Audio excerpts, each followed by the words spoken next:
Hello everyone, and welcome to Sweet Stitches Quilt Shop. Today is First Friday Demonstration Day. Won't you join me over at the cutting table? Hi everyone, I'm Joan, and today it's Demonstration Day here at the shop.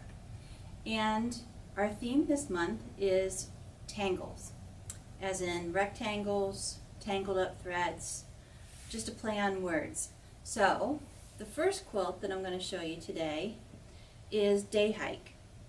And this is made with Robert Kaufman's new Fall Celebrations Batik fabric line.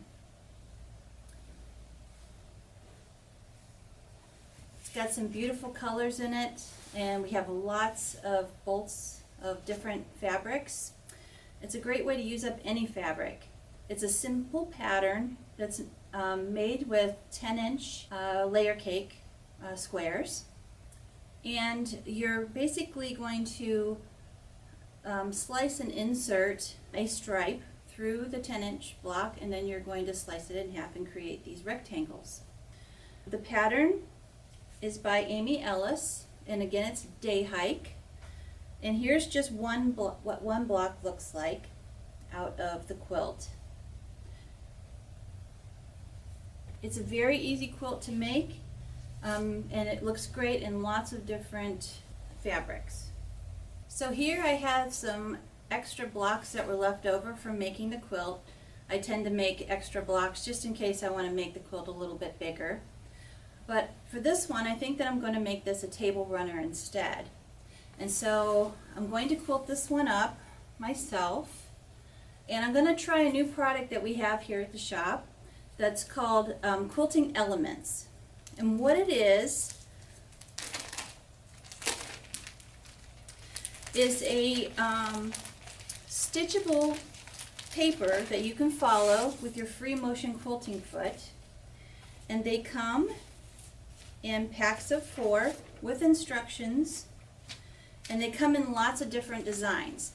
This is very similar to what long armors use, which are called pantographs. And so they follow a laser light, and then the machine stitches out the design. Here, you're going to actually follow the lines on the tissue paper with your free motion foot. And so this one's maybe not one of the easiest ones, but this is the one I'm going to try out. What it is that you will temporarily hold the tissue paper to the fabric top after you've layered it up. Of course, you need your backing and your batting.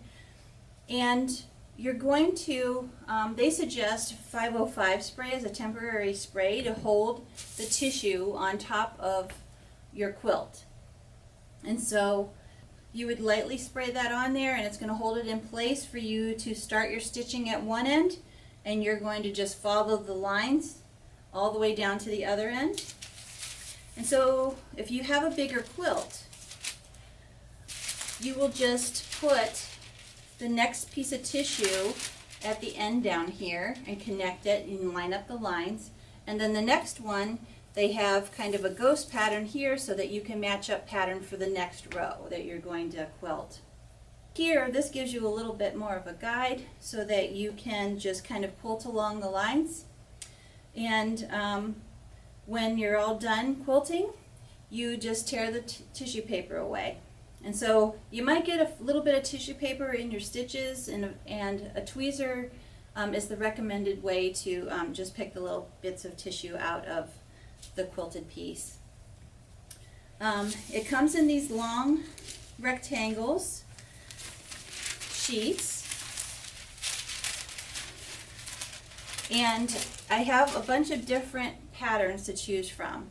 There are 4 sheets in here, so if you have a bigger quilt, you're going to need more packages of this, but it's still less expensive than having somebody quilt a quilt for you on a long arm. So if this is a quilt that's, you know, something that you want to finish yourself, that you don't want to hand over to a long armer, this might be a fun product to try.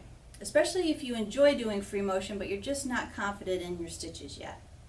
It's a good practice because you're practicing the same motion over and over again. So after doing it on a whole quilt, maybe even attempt free motion quilting this on your own on a practice sheet. So the packages, they have 4 sheets in them, and they're about $12.50, and so it's not very expensive at all. They are like a tissue paper, so they're not real thick paper, but they're nicely printed, and I think it's a good way for you to try some quilting yourself and finish some of your own projects. So my next project is a rectangular shaped ruler by Creative Grids called the Kitty Corner Ruler, and it doesn't make rectangular shapes, but it has a really interesting pattern that it makes. And so what it does, this is one of the blocks that I'm going to show you. This is the maple leaf block, and the shape that it makes is this top part of the square right here. And so it makes this kind of kite shape right here with the 2 background squares on either side of it. It also has a squaring up feature on it. So if you can see maybe here on the ruler, there are squaring up lines from 1 inch to 6 inch on here, and they're real simple lines to follow. I know a lot of you have trouble sometimes squaring up your blocks because there are so many lines and dash marks on the ruler that this has a more simpler design to it and real easy to line up where you're squaring things up. There is a couple patterns that I have here in the shop by Creative Grids. They're cut loose patterns, and one of them is for this maple leaf block, which I think is just really pretty. I've always wanted to make one of these, but this ruler makes it very easy to do. There's also a star table runner too that I'm going to make up hopefully here for the 4th of July. I might not get it done 4th of July this year, but maybe next year. But it also would look great in Christmas fabrics too. But it uses this overall design right here with this kite shape and then the background shapes. And then the rest of these, this pattern also uses my favorite ruler, of course. It uses the folded corner clipper ruler to do corner triangles. And so I did use this for the rectangular shapes that are right here, where we have to cut off one of the corners and add a background triangle to it. So again, the folded corner clipper ruler comes to the rescue. So together, these 2 blocks make up this beautiful little maple leaf block. The fabric line is by Robert Kaufman, and it's a beautiful leaf print with some gold metallic in it. Beautiful for table runners and placemats for the fall season that's coming up. And it comes in all these pretty colors here. So I'm going to be making the maple leaf table runner, and I'm going to be using all the different prints that I have here. And the pattern is called Maple Leaf Runner, and it is by Cut Loose Press for the Creative Grids Kitty Cornered Ruler. So today you've seen a lot of different fabric lines for fall, Halloween, and I'm going to show a little Christmas line too, because June and July are when the fall and Christmas fabrics start coming into the quilt shop. So it's always fun to work with the new fabrics that are in the shop, so that's why you're seeing a lot of fall today. I know it's still summer out there and you're not quite ready for it, but just keep them in mind. So the next little quilt that I have for you is this cute little rectangle shaped door hanger or wall hanging for Halloween. He's a little skeleton. It's from the pattern Frolic in the Fall. It's by Seasonal Skinnies, Ribbon Candy Quilt Company. Very easy applique shapes to make, and it's in the new Halloween fabric line that we have here in the shop, Too Cute to Spook by Moda Fabrics. It's a simple applique that I just free motion quilted around all the little pieces. It's raw edge applique because it is a wall hanging. It's not going to be washed as much as a table runner would be. And they're really easy and fun to make. In the pattern there's 3 different quilts. And so we have the skeleton, we have a scarecrow, and then we have a pumpkin with a little blackbird on top of it. Really cute stuff and easy to do. In keeping with the tangled theme, I thought, what's more tangly than a spider web? And so I decided to get out the spider web triangle ruler and create this little table topper for the Halloween table. You make the spider web pattern by creating strip piece black and white fabrics, or you could use colors. Spider webs can be any color you want them to be, but you're going to vary them with a contrasting fabrics. And so I have a white background and then a black background, and then I just layered those up, created a long strip piece, and then I just put my ruler on here, cut whatever strip size I had. That's what size I cut my triangles, and then you sew 8 of them together, and that creates an octagon. And to get the square shape, you just add corner squares to the 4 corners.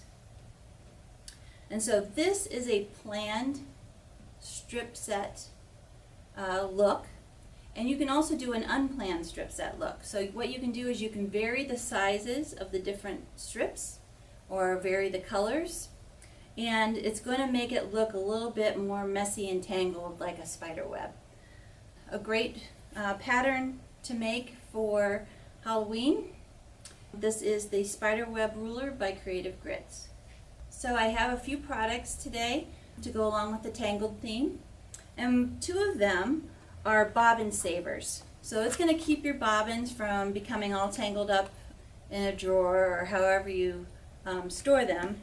The bobbins fit tightly into either the ring, or we have the rectangle shape here, and it's going to keep your threads from unwinding because they have kind of this like rubberiness to them that keep the threads from scooting around too much.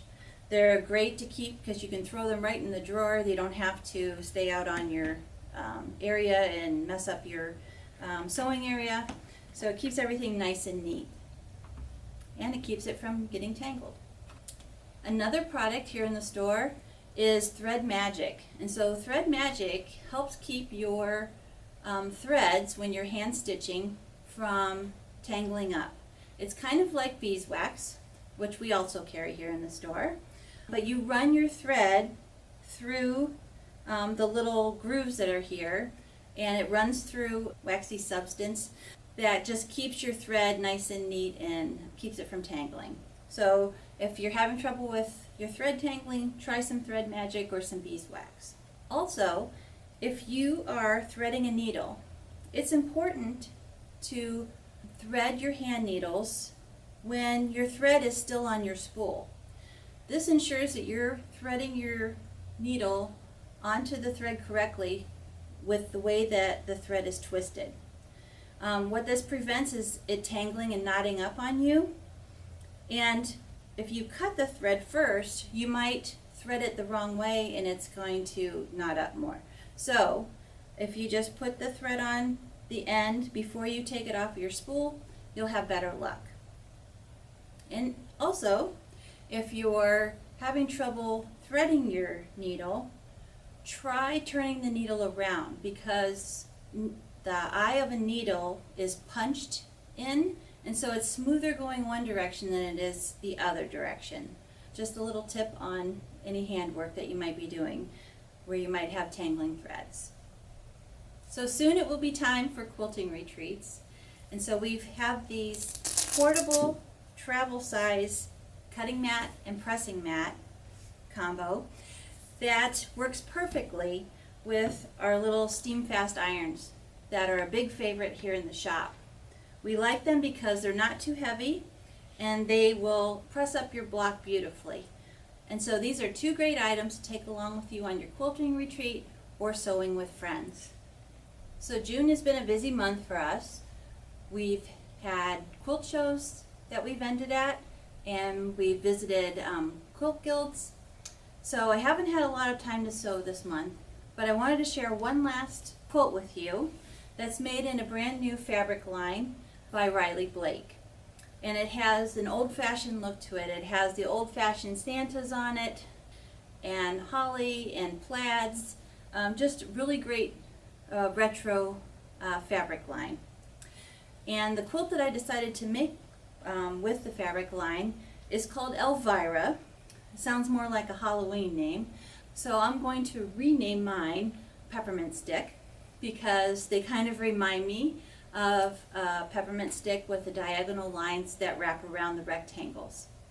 And so this Elvira is made by GE Designs, and she is the woman that created the Stripology ruler, which is a ruler that helps you cut strips and cuts up your pre-cuts, because there's different channels here that you will line up your fabric on, and you can cut different strip lengths with it. And so you can also cut 60-degree and 45-degree angles on the ruler too. And so that's how the rectangles in this quilt were cut at a 60-degree angle, and then I inserted a strip, also cut with the ruler, into each one of them. And so with each block, there's going to be a strip left over from the fabric that you cut, and that's what you're going to use for these inserts that go in here. And so on the original design, we had stripes going both directions. So there were stripes going to the left, stripes going to the right. That's if you read the directions. If you kind of jump ahead, like I did, you end up with all of your stripes going left to right. So in my case, it looks more like a candy cane, which is fitting for the Christmas theme here. So it all works out in the end. Great way to use up big prints. It's a really fun pattern to make because it goes together quickly. And of course you get to use the Stripology ruler, which really helps you make straight cuts. And so that's all I have for you today. If you want to see more of the fabrics that we're getting in, I encourage you to sign up for our Facebook page. It's Sweet Stitches Quilt Shop on Facebook. Whenever we get new fabrics, I take pictures of them and post them. And we're going to be getting a lot of new fabrics in, so there's going to be lots of good stuff to see there. Check out Facebook and sign up so that you will get notices from us when we post things. Also, if you're interested in any classes or what's happening here at the shop, go to our website, which is sweetstitchesquiltshop.com, and you can click on the calendar button to see what we have going on this month and the months ahead. Well, I thank you for joining me today. I hope it wasn't too much of a tangled up mess for you, but thank you for joining me, and we will see you next month. Have a great day, everyone. Bye-bye.